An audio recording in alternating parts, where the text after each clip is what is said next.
गाव तालुक्यातील वाडे शिवारात सूर्यकांत रामदास चौधरी या शेतकऱ्याच्या लिंबाच्या झाडाखाली बांधलेल्या एका बैलावर वीज कोसळून बैलाचा जागीच मृत्यू झाला आहे। याबाबत अधिक माहिती अशी की वाडे परिसरात दिनांक 12 रोजी सायंकाळी 5 वाजेच्या सुमारास विजेच्या कडकडाटासह जोरदार पावसास सुरुवात झाली। वाडे परिसरात जवळपास 1.5 ते पावणे 2 तास जोरदार पाऊस बरसला। यावेळी अचानक वीज कडाडल्याने नागरिकांमध्ये भीतीचे वातावरण पसरले होते। त्या दरम्यान वाडे शिवारात वाडे ते गोंडगाव रस्त्यालगत सूर्यकांत रामदास चौधरी यांच्या शेतात वीज कोसळून बैल ठार झाल्याची दुर्दैवी घटना घडली आहे। या शेतकऱ्याने लिंबाच्या झाडाखाली बैलजोडी बांधली असता त्यातील एका बैलावर वीज पडल्याने बैल जागीच मृत्यू झाल्याची घटना घडली।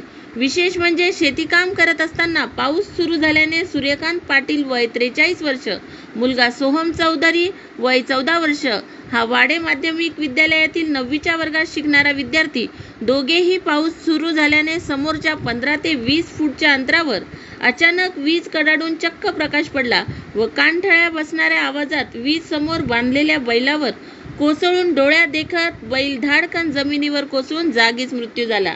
या शेतकऱ्याचा थरकाप उडत शेतकरी सूर्यकांत चौधरी यावेळी समोर असणाऱ्या पत्र्याच्या शेडमध्ये आडोशाला बसले होते। मुलाबाळाप्रमाणे जपलेल्या बैलाचा स्वतःच्या डोळ्यात देखत वीज पडून मृत्यू झाल्याने त्यांच्यावर संकट ओढवले आहे। आवाज एवढा मोठा होता की शेतकऱ्यांसह परिसरातील शेतकऱ्यांच्या कानठळ्या बसत कानावर हात ठेवले। जीव मुठीत घेत या शेतकऱ्यासह इतर जनावरेही वाचले। वेळ आली होती पण काळ आला नव्हता अशा म्हणीप्रमाणे घटनेची परिस्थिती दिसून आली आहे। आपल्या डोळ्यात देखत बैलाचा जीव गेल्याने सूर्यकांत चौधरी या शेतकऱ्याचे डोळे पाणावले। आपला जीव वाचला पण आपल्या बैलाचा जीव गेल्याने या चौधरी कुटुंबात मोठी शोककळा पसरली आहे। या घटनेची माहिती तलाठी व पशुवैद्यकीय अधिकारी आदींना कळविण्यात आली होती, मात्र सायंकाळी उशिरापर्यंत पंचनामा झालेला नव्हता। घटनास्थळी शेतकऱ्यासह नागरिकांची मोठ्या संख्येने गर्दी जमली होती। तरी महसूल व पशुवैद्यकीय अधिकाऱ्यांनी तात्काळ नुकसानीचा पंचनामा करावा, शेतकऱ्याला तात्काळ नुकसान भरपाई द्यावी अशी मागणी सर्व गावकरी करत आहेत। भडगाव प्रतिनिधी सतीश पाटील।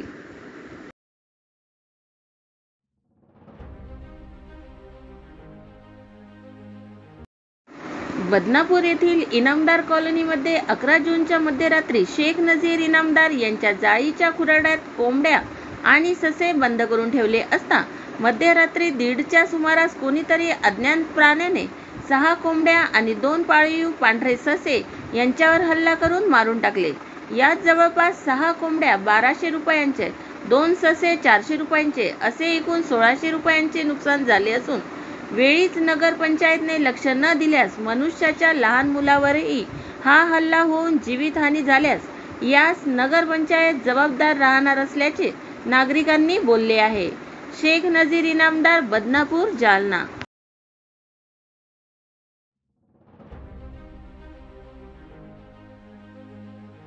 आमदार सुरेश धस यांच्या प्रयत्नाने मांजरा-साळ नदी संगमावरील पुलाचा प्रश्न सुटला। पाटोदा शहरातील अत्यंत महत्त्वाचा मांजरा व साळ नदी संगमावरील असलेला पूल काही वर्षापूर्वी पुराच्या पाण्याने वाहून गेल्यामुळे शहरातील नागरिकांचे प्रवास करताना प्रचंड हाल होत असत। ही बाब आमदार सुरेश अण्णा धस यांच्या निदर्शनास येताच आमदार सुरेश अण्णा धस यांनी मांजरा व साळ नदी संगमावरील पुलाच्या बांधकामासाठी निधी उपलब्ध करून दिला असल्याने भाकरे वस्ती, लवळ वस्ती, बामदळे वस्ती, हिंदू स्मशानभूमीकडे जाणाऱ्या पुलाचा प्रश्न आता मार्गी लागला असून पाटोदा शहरातील अत्यंत महत्त्वाचा असलेला मांजरा व साळ नदी संगमावरील पुलाचा प्रश्न मार्गी लागल्यामुळे या भागातील नागरिकांना रहदारीसाठी पावसाळ्यात होणारा त्रास आता कमी होणार आहे।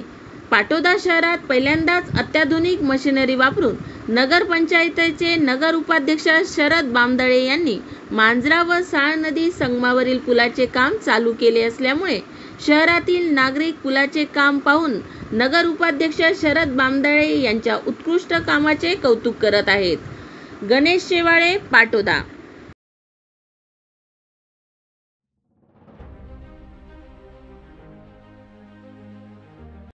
महाराष्ट्र शासनाच्या आरोग्य सेवा अंतर्गत शासकीय आयुष आरोग्यवर्धिनी केंद्र रोशनगाव येथे 1990-91 पासून मोफत आयुर्वेदिक दवाखाना कार्यरत आहे। या आयुर्वेदिक दवाखान्यात आतापर्यंत 30 ते 40 हजार पेशंट बरे झाले असल्याची माहिती RR गोजेगावे फार्मसिस्ट यांनी दिली।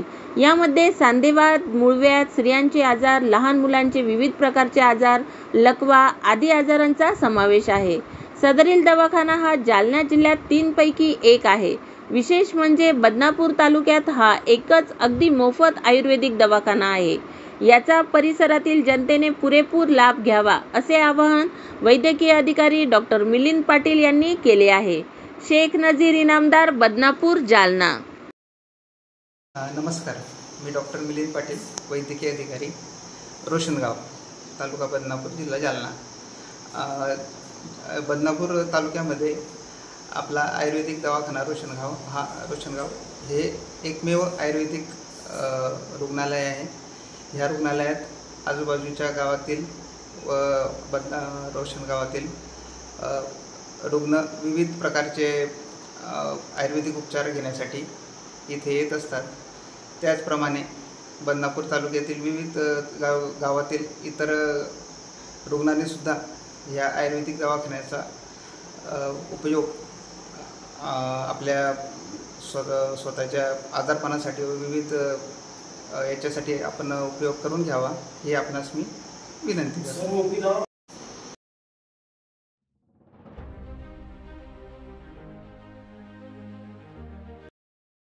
विरोधी पक्षनेते अंबादास दानवे अंतरवाली सराटीकडे रवाना। जालना जिल्ह्यातील अंतरवाली सराटी येथे मराठा आरक्षणासाठी मनोज जरांगे पाटील 8 तारखेपासून पुन्हा उपोषणाला बसले आहेत। त्यामुळे विरोधी पक्षनेते अंबादास दानवे हे त्यांची भेट घेण्यासाठी छत्रपती संभाजीनगर येथून रवाना झाले आहेत। छत्रपती संभाजीनगर प्रतिनिधी।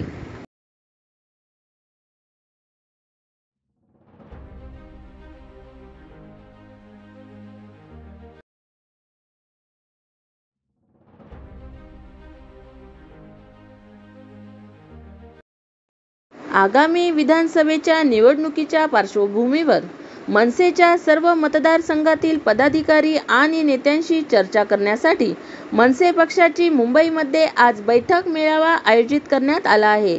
या मेळाव्यात पक्षांतर्गत निवडणुका देखील पार पडणार असल्याची माहिती मनसे नेते बाळा नांदगावकर यांनी दिली आहे। स्थिर सरकार यावं यासाठी नरेंद्र मोदींना पाठिंबा दिला असल्याचेही बाळा नांदगावकर यांनी यावेळी सांगितले। मुंबई प्रतिनिधी। सर, निवडणूक पण आहे, मनसेसाठी खरंच महत्त्वाचा दिवस आहे का? सकाळी बैठक आणि संध्याकाळी निवडणूक आहे। हा आजच्या दृष्टीने अत्यंत महत्त्वाचा आहे, कारण त्या लोकशाहीला पूरक असणाऱ्या गोष्टी असल्यामुळे निवडणूक ही पक्ष अंतर्गत घ्यावी लागते आणि पक्षांतर्गत निवडणूक घेऊन पक्षाचा अध्यक्ष आणि इतर जे काही नेते मंडळी त्यांची नेमणूक करावी लागते आणि म्हणून ते आता 3 वाजता दादर महात्मा कल्चरल हॉल या ठिकाणी निवडणूक सुरू आहे। त्या निवडणुकीमध्ये आमचे जे काही ऑफिस बेअरर आहेत कार्यकर्ते मतदार बैठकीमध्ये मागच्या विधानसभा निवडणुका झाल्या, त्याचा आढावा घेतला जाणार आहे का? मतदार मला असं वाटतं की हा संपूर्ण आढावा घेण्यासाठी ती बैठक आहे, परंतु तो काय ओपन आढावा घेतला जात नाही। त्याचं संपूर्ण कामकाज सुरू झालेलं आहे आणि आता कार्यकर्ते काय बोलतायत, त्यांना काय सांगायचं असेल किंवा साहेबांना त्यांना काय करायचं मार्गदर्शन करायचं मार्गदर्शन। नांदगावकर साहेब, लोकसभेला तुम्ही माहितीला बिनशर्त पाठिंबा दिला होता, आता विधानसभेची निवडणूक आहे आणि अत्यंत महत्त्वाची निवडणूक आहे, काय भूमिका असेल त्याविषयी काय सांगाल? स्वबळाची असेल, माहितीसोबत जाण्याची असेल? माहिती ना, आता परिस्थिती कशी बदलते त्याच्यावरती बऱ्याच गोष्टी अवलंबून असतात। आतापर्यंत तुम्हाला कल्पना आहे की आम्ही पक्षाचा जन्म झाल्यापासून आम्ही स्वतंत्र निवडणुका लढवलेल्या आहेत आणि या निवडणुकीमध्ये सन्मान्य नरेंद्र मोदी तिसऱ्यांदा पंतप्रधान व्हावे अशा प्रकारच्या भावना साहेबांच्या होत्या, जेणेकरून एक स्थिर सरकार येईल, उत्तम शासन आणि प्रशासन चालावं आणि लोकांची कामं व्हावीत, चांगल्या प्रकारचे निर्णय व्हावेत यासाठी तो दिलेला पाठिंबा होता आणि त्याप्रमाणे आता देशाचे पंतप्रधान झालेले आहेत। आता पुढची वाटचाल कशी करायची त्यासोबत चर्चा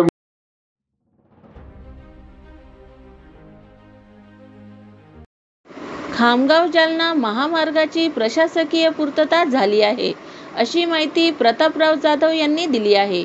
परवाच दिल्लीमध्ये आयुष मंत्रालयाचा आणि राज्यातील आरोग्य आणि कुटुंब कल्याण राज्यमंत्रीपदाचा पदभार स्वीकारल्यानंतर काल मुंबईमध्ये आरोग्यमंत्री तानाजी सावंत यांच्यासोबत बैठक घेऊन या बैठकीत खामगाव जालना महामार्गासाठीची प्रशासकीय पूर्तता झाली असून केंद्र सरकारने मंजुरी दिलेली आहे व लवकरच सर्व प्रक्रिया पूर्ण करून कामास प्रारंभ होणार असल्याचे प्रतापराव जाधव यांनी माध्यमांशी बोलताना सांगितले आहे.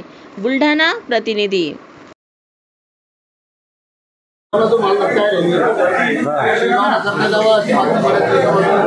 बऱ्याच दिवसापासूनची आपली मागणी आहे. त्यासाठी मी मागच्या काळात खासदार म्हणून पत्रव्यवहार सुद्धा केलेला आहे.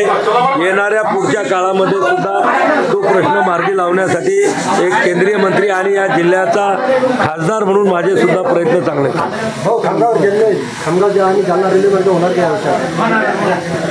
हे बघा, खामगाव जालना मार्गाच्या सगळ्या प्रशासकीय पूर्तता झालेल्या आहेत. त्याला केंद्र सरकारनं मंजुरात दिलेली आहे. राज्यानं सुद्धा त्यांचा 50% वाटा देण्याचं पत्र केंद्र सरकारला देणार आहे. येणाऱ्या काळामध्ये त्याच्या सगळ्या DPR असेल, टेंडर प्रोसिजर असेल, ह्या लँड ॲक्विजिशन असेल, ह्या सगळ्या प्रक्रिया पूर्ण करून कामाला सुरुवात आहे.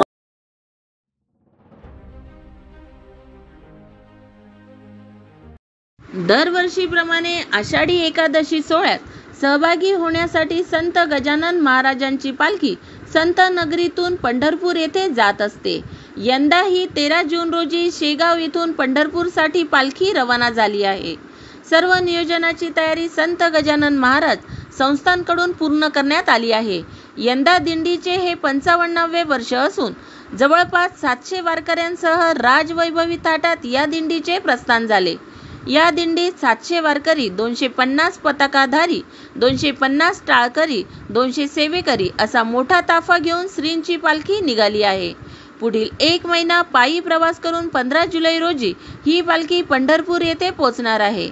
पंढरपूर येथील आषाढी उत्सवात हे सर्व वारकरी सामील होणार आहे.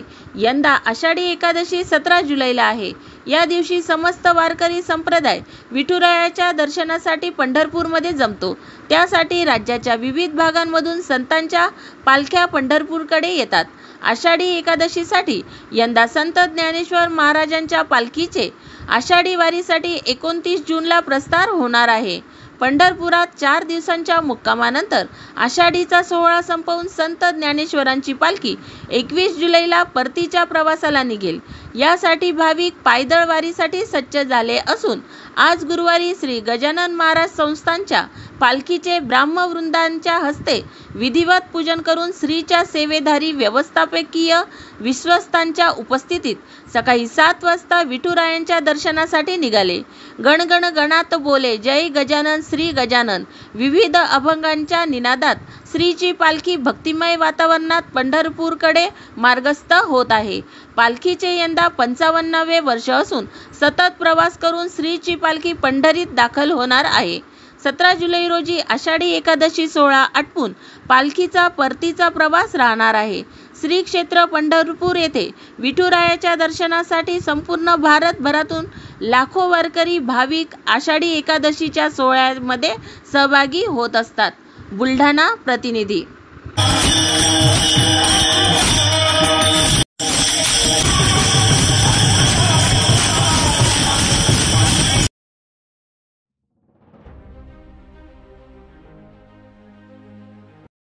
काश्मीरमधील दहशतवादी हल्ल्याचा विश्व हिंदू परिषद व बजरंग दलाकडून तीव्र निषेध.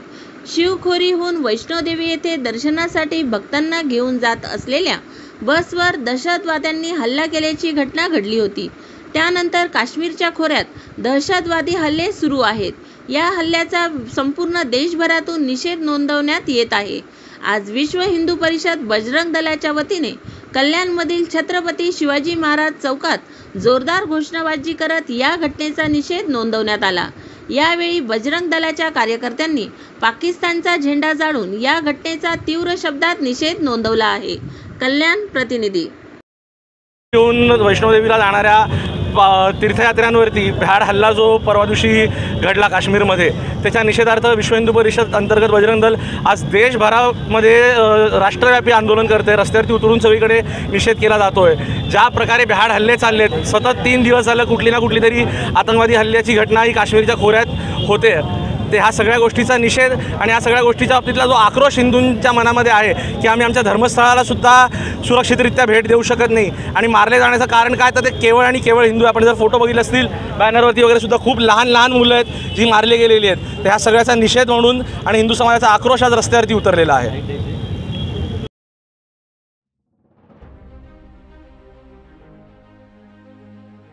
आत्महत्याग्रस्त तरुणांच्या कुटुंबियांना गोपीनाथ मुंडे प्रतिष्ठान देणार मदतीचा हात. लोकसभेत झालेला पराभव जिव्हारी लागल्याने काही ठिकाणी तरुणांनी आत्महत्या केल्याच्या प्रकाराबद्दल भाजपच्या राष्ट्रीय सचिव पंकजाताई मुंडे यांनी गंभीर चिंता व्यक्त करून हळहळ व्यक्त केली आहे. गेल्या काही दिवसात ज्या तरुणांनी आत्महत्या केल्यानं, त्या आत्महत्येने मी जेवढी खचले तेवढं कदाचित कोणी खचलं नसेल. मी अहमदपूरमधल्या त्या तरुणाच्या आईला बोलले ज्या दिवशी घटना घडली. ती माऊली मला म्हणते, ताई तुम्ही टेन्शन घेऊ नका, त्याचा तुमच्यावर खूप जीव होता. अरे इतकं प्रेम, ह्याला शब्द मला सापडत नाहीये, कदाचित त्याला अघोरी प्रेम म्हणतात, ते तुम्ही माझ्यावर करताय. प्रत्येक क्षणी एक एक कर्ज माझ्यावर चढवताय. तुम्ही मला पाहिलंय गेल्या 20-22 वर्ष.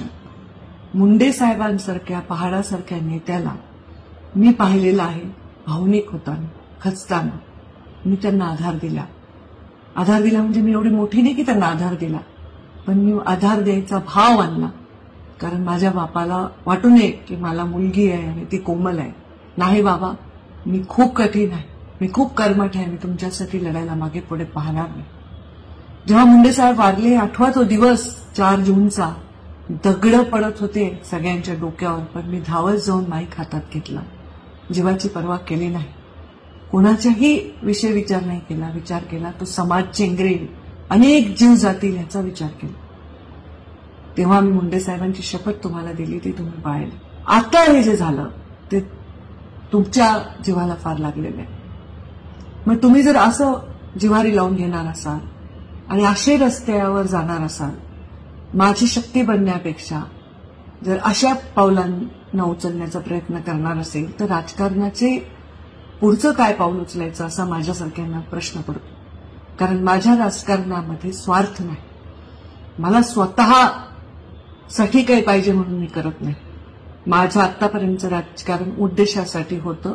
जेव्हा मला पद मिळालं तेव्हा मी गरिबांसाठी काम केलं. जेव्हा नाही मिळालं तेव्हा मी ती गोष्ट अत्यंत हसत खेळत झेलली आणि सकारात्मकतेने पुढे गेली.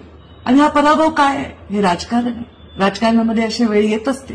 मला माहिती आहे की आतापर्यंतच्या इतिहासामध्ये अशा प्रकारे डायरेक्ट एखाद्या व्यक्तीला, एखाद्या वर्गाला, एखाद्या वर्णाला हीन लेखून कधी प्रचार झाला नाही. ते मनाला लागलंय, तुमच्या जिव्हारी लागले, मला मान्य. आपल्याला वंचितांचा आवाज बनायचा आहे. या संघर्षामध्ये आपल्याला त्या सगळ्यांना ताकद देणारी एक फौज बनायचा आहे. असं जीव देऊन भागणार नाही रे बाळांनो. मग मी कसं काम करू? मी तुम्हाला हात जोडून विनंती करते. मी तुमच्याकडे येईले, पण माझा पायच उचलत नाही. सांत्वनासाठी माझ्याकडे शब्द नाही. मी येत आहे. कृपा करून, माझी शपथ आहे तुम्हाला, मी साहेबांची शपथ घालून पाहिली, पण माझी शपथ आहे तुम्हाला, स्वतःच्या जीवाला काहीही करून घेऊ नका. मी हात जोडून तुम्हाला विनंती करते, असा जीव देऊन भागणार नाही. बाळांनो, माझी शपथ आहे तुम्हाला, स्वतःच्या जीवाचं काहीही बरं वाईट करून घेऊ नका, असं भावनिक आवाहन पुन्हा एकदा त्यांनी केलं आहे. दरम्यान आत्महत्या केलेल्या तरुणांच्या मुलाबाळांचं पालनपोषण करण्याची जबाबदारी गोपीनाथ मुंडे प्रतिष्ठानने घेतली असून लवकरच त्यांना मदत केली जाणार आहे. नुकत्याच झालेल्या निवडणुकीत पंकजाताई मुंडे यांचा अगदी थोड्या मतांनी पराभव झाला, पण हा पराभव सहन न झाल्याने काही ठिकाणी तरुणांनी आत्महत्या केल्याच्या घटना घडल्या. मन सुन्न करणाऱ्या या घटनांनी पंकजाताई मुंडे यांनी तरुणांच्या कुटुंबियांशी तात्काळ दूरध्वनीवरून संपर्क साधून त्यांच्याप्रती संवेदना व्यक्त केल्या. घरातील तरुणांनी आत्महत्या केल्याने त्यांच्या कुटुंबियांच्या पालनपोषणाची जबाबदारी गोपीनाथ मुंडे प्रतिष्ठानने घेतली आहे. त्यांना प्रतिष्ठानमार्फत मदत दिली जाणार आहे.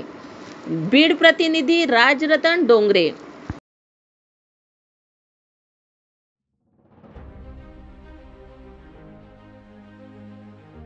आरक्षणाच्या मुद्द्यावरून सोलापुरात सकल मराठा समाज पुन्हा एकदा आक्रमक झाला असून सकल मराठा समाजाच्या वतीने सोलापूर जिल्हाधिकाऱ्यांना या संदर्भात निवेदन देण्यात आले आहे. लोकप्रतिनिधींनी सरकार आणि राज्यपाल यांच्या पाठीमागे लागून विशेष अधिवेशन बोलावून आरक्षणाचा प्रश्न मार्गी लावावा, अन्यथा सोलापूर शहर आणि जिल्ह्यात पुन्हा एकदा जिल्हाबंदी करू व सोलापुरात कोणतेही सार्वजनिक कार्यक्रम होऊ देणार नाही.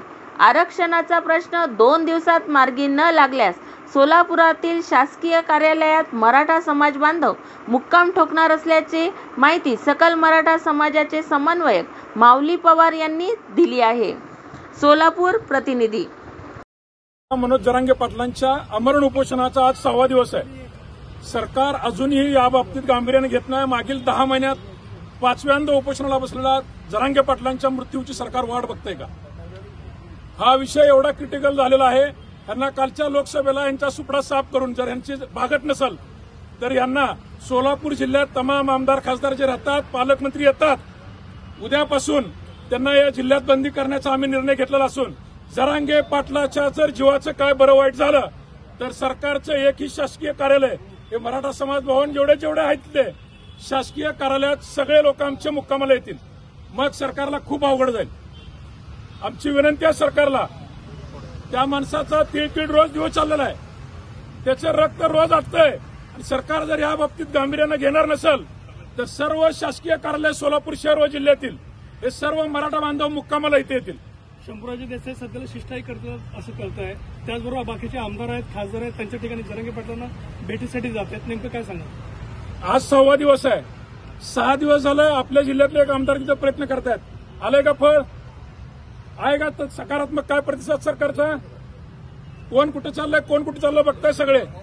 हे सरकारचं वागणं मराठा समाजावर, ज्या समाजाची महाराष्ट्रातली संख्या 32% आहे, त्या समाजाबरोबर सरकारचं हे वागणं बरोबर नाहीये. तुम्ही जर अशी सापत्नकाची भावाची वागणूक देणार असाल तर मग तुमचा विधानसभेला बी नक्कीच चांगला विचार करण्यात येईल.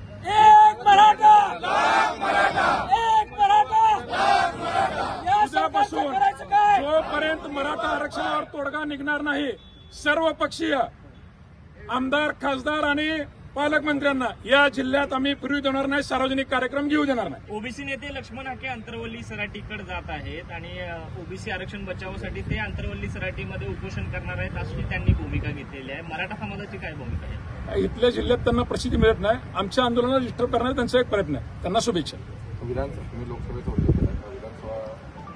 आमचा आरक्षणाचा जर विषय यांनी संपवला तर आम्ही इलेक्शन लढायचा का विषय नाही.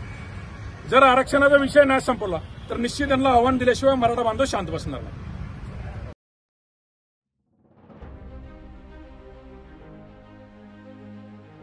स्वराज्य पक्षाच्या वतीने शेतकरी हेल्पलाईन सुरू करण्यात आली आहे.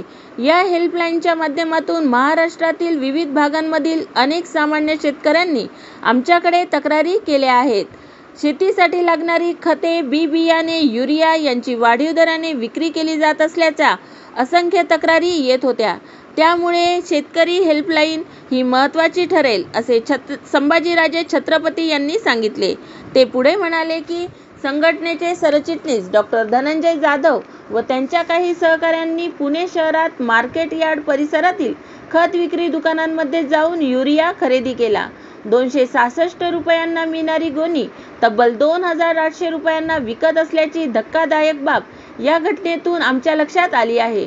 याबाबत आमच्या पदाधिकाऱ्यांनी सदर घटनेबाबतचे व्हिडिओ चित्रीकरण केलेले आहे. तसेच खरेदी केल्याचे बिल देखील मिळालेले आहे. MRP पेक्षा जवळपास तिप्पट दराने विक्री होत असल्याची घटना अतिशय गंभीर आहे. मागील महिन्यातच स्वराज्याच्या वतीने राज्याच्या कृषी आयुक्तांना अधिकच्या दराने होत असलेल्या विक्री तसेच बोगस खते व बियाणे याबाबत तातडीने चौकशी करून दोषींवर कठोर कारवाई करावी याबाबत निवेदन सादर केले होते. काही कारणास्तव यानंतर 2 दिवसातच कृषी आयुक्तांची बदली झाली. सद्यस्थितीला राज्याला कृषी आयुक्त नाही, ही अतिशय धक्कादायक बाब असल्याचेही यावेळी संभाजीराजेंनी सांगितले. राज्यात अनेक भागांमध्ये शेतकऱ्यांची लूट फसवणूक सुरू आहे. याबाबत राज्य सरकारने तातडीने कार्यवाही केली पाहिजे. राज्यात सर्वत्र शेतकऱ्यांची लूट सुरू असून राज्यकर्त्यांनी सर्वसामान्य शेतकऱ्यांकडे, ग्रामीण भागातील गरीब जनतेकडे लक्ष दिल्याचे दिसून येत नाही. कृषी मंत्री धनंजय मुंडे यांनी एक व्हॉट्सअप नंबर प्रकाशित केलेला आहे, परंतु या व्हॉट्सअप नंबरवर आपल्या तक्रारींना न्याय मिळण्याची शक्यता वाटत नसल्यामुळे नागरिक आमच्याकडे जास्त तक्रारी घेऊन येत असल्याचे दिसत आहे. राज्यात मोठ्या प्रमाणावर शेतकऱ्यांची लूट सुरू असताना कृषी मंत्री ग्राउंडवर येऊन काम करणे अपेक्षित आहे. हे कृषी मंत्री व्हॉट्सअप नंबर फेसबुकद्वारे जाहीर करून ऑनलाईन तक्रारी मागवत आहेत, हे अपेक्षित नाही. कृषी मंत्र्यांनी लोकांमध्ये जाऊन काम करणे आवश्यक आहे. राज्यभरात शेतकऱ्यांना अशा प्रकारे लुटले जात असताना कृषी खाते झोपा काढत आहेत का, असा प्रश्नही यावेळी संभाजीराजांनी विचारला. शेतकऱ्यांची लूट करणाऱ्या व्यापाऱ्यांवर कठोर कारवाई व्हायला हवी.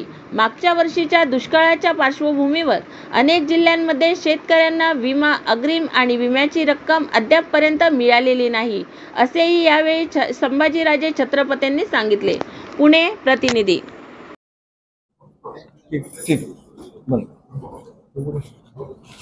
खरीप हंगामाची आता सुरुवात झालेली आहे. माझा स्वतःचा एक अनुभव असा होता की माझी जी सिस्टम आहे किंवा माझे जे अधिकारी आहेत त्यांनी नेहमीप्रमाणे मला कळवण्यात आलं की यावेळी आपल्याला एवढा युरिया त्या शेतीसाठी आपल्याला घ्यायचं आहे, माझ्या शेतीसाठी घ्यायचं, आणि त्यांना सुद्धा युरिया मिळत नव्हता. मग पॅरलली युरियाच्या बदली दुसरं काय घ्यायचं म्हणून त्यांनी ते घेतलं आणि यंत्रणा, स्वतःची यंत्रणा वापरून किंवा माझं नाव वापरून म्हणा त्यांनी मिळवला. त्यावेळी माझ्या लक्षात आलं की ही वेदना मला होऊ शकते. मग सामान्य शेतकऱ्यांना आपल्या बळीराजाला किती वेदनातनं जावं लागत असेल. आणि म्हणून मी धनंजयला सांगितले की स्वराज्याच्या माध्यमातून तुम्ही खरी परिस्थिती समजून घ्या. मला स्वराज्याचं डॉक्टर धनंजय जाधवांचं, सरचिटणीसांचं कौतुक करायचंय की त्यांनी चांगल्या पद्धतीने एक स्टिंग ऑपरेशन ऑपरेट केली आणि खऱ्या अर्थाने काय नेमकी परिस्थिती आहे हे समजून घ्यावं. आणि त्यांनी आपल्या व्हिडिओ फुटेजमध्ये नुसते तुम्हाला एक झलक दाखवलेली आहे. असे एक 8-9 व्हिडिओज आहेत ज्याच्यातनं आपल्याला खरं समजतंय की शेतकऱ्यांना कसं फसवलं जातं, हे मोठं रॅकेट कसं निर्माण झालेलं आहे. म्हणजे शेतकरी तर मुळात इतका व्यथित आहे, एवढा त्रासलेला आहे. ते जीएसटीच्या माध्यमातून असेल, म्हणजे मी माझ्या तर लोकसभेच्या भाषणात जीएसटीच्या बद्दल शेतकऱ्यांना एवढा त्रास जीएसटीचा आहे. म्हणजे 8%, 5% तुम्ही युरियावर घ्यायचं, 12% त्या सगळ्या इतर खताच्यावर घ्यायचं, 18% कीटकनाशकावर घ्यायचं.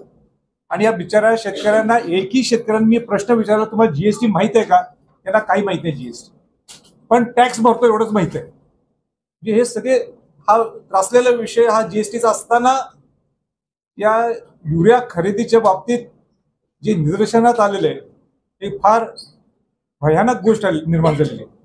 म्हणजे 266 रुपयाचं पोतं आज तुम्हाला 800 रुपयाला विकलं जातं.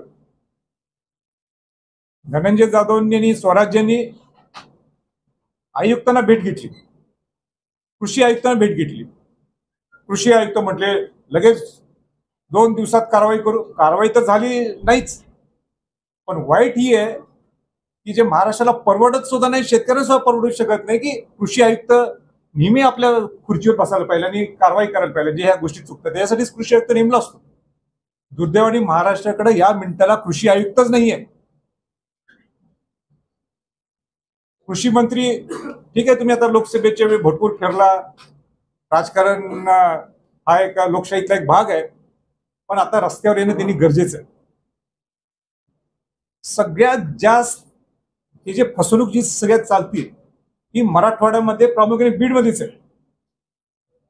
विदर्भात आहे, आता पश्चिम महाराष्ट्रात सुद्धा सुरुवात त्याची झालेली आहे. व्हॉट्सअप ऍप सुरू केलं.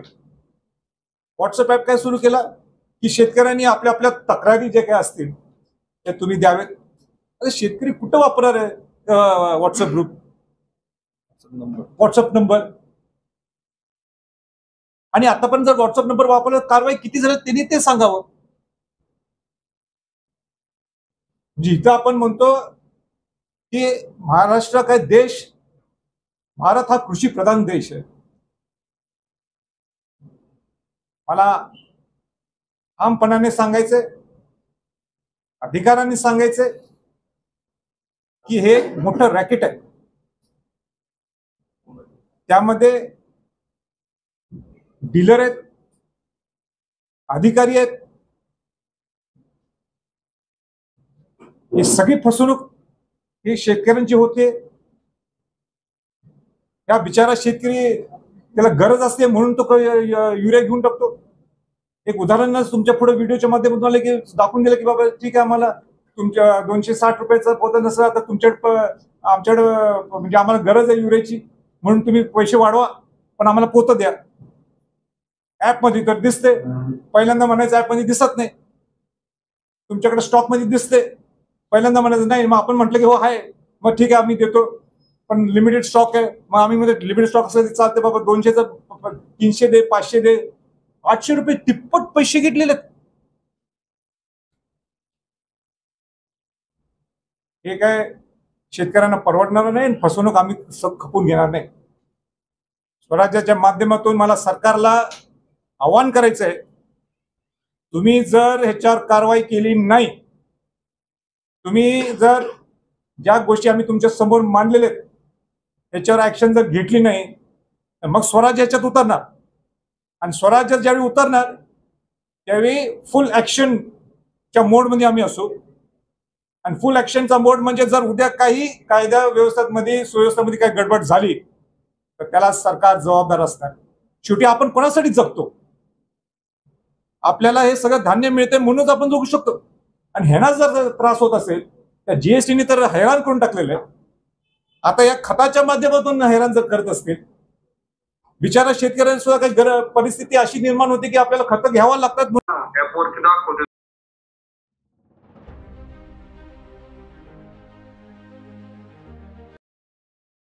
बोगस गुंठेवारी करणाऱ्या नगरपालिकेच्या कर्मचाऱ्यांच्या विरोधात कारवाईच्या मागणीसाठी मनसेचे तालुकाध्यक्ष पंजाबराव तालंकर यांनी उपोषण सुरू केले आहे.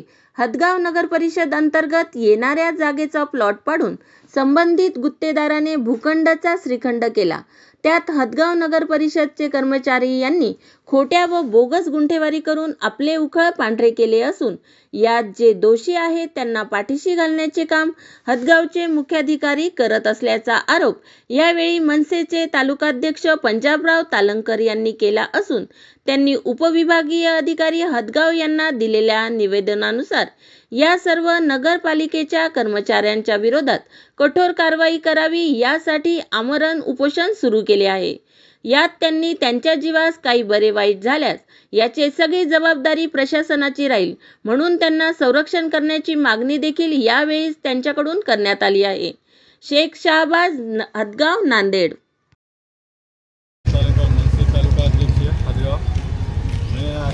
माझी अशी मागणी आहे की हदगाव येथील विविध जमिनी विकास रेखांकन खुल्या भूखंडातील नकाशानुसार मंजूर करण्यात आलेल्या नियमितीकरण प्रकरणाची चौकशी करून नियमितीकरण परवाने रद्द करण्यासंबंधी आपण एक आदेश 33 तारखेला त्यांनी मग आपला आदेश काढला. त्यांनी चौकशी का अजून काही करण्यात आली नाही. व गुंठेवारी प्रकरणामध्ये पण आपलं प्रकरण खूप मोठं आहे गुंठेवारीचं. त्यांनी खुली जमिनी विकत घेतली व्यापाऱ्यांनी. त्यांनी नगरपालिकेअंतर्गत गुंठेवारी प्रमाणपत्र देऊन हे शासनाचा आपण काय म्हणतो त्याला नियम धाब्यावर बसून त्यांनी सगळे पैसे खिशात घालून सगळं शासनाने निर्णय हे केले आहे. व त्यांच्यावर आपण चौकशी मागणी केली व त्यांच्यावर फौजदारी गुन्हेची मागणी केलेली आहे. मी आता अमर उपोषण या मागणीसाठी मी अमर उपोषणासाठी बसलो आहे. यांच्यावर चौकशी 3 कर्मचाऱ्यावर